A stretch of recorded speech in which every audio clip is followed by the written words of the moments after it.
welcome to our channel Empat Beradik. Nama saya Hana. Nama saya Hanis. Nama saya Hadi.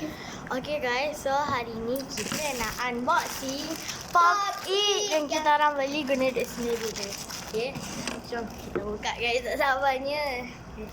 Ni guys, dia barang dia. Wow, sabar. Bismillah.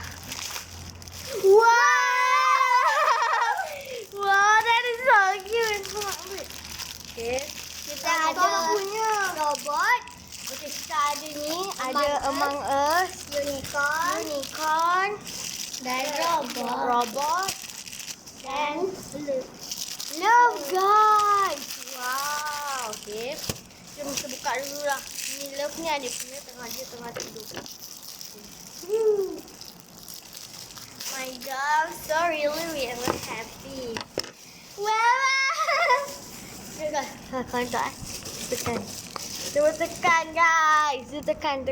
tengok video macam ni. Yelah. Ten. Wow. Okay guys, so dia tekan je. Bolehlah guna 3 tangan.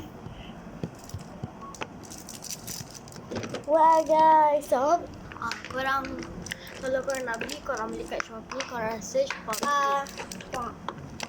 Oh my god, that is so cute. Okay, kita nak try Anis punya pula. Nak try kat sana. 1, 2, 3, 4, 5, 6, 7, 8, 9, 10, 11, 12. I'm so really happy.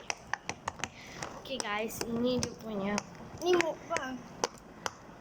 God. Muat tak? Let's not mukbang. Okay, so dia kat punya. Wah, dia tu semangat. Saya nak yang mana? Okay. Unicorn. Okay guys, saya punya ada Among Us. Okay. Lepas tu dia warna rainbow.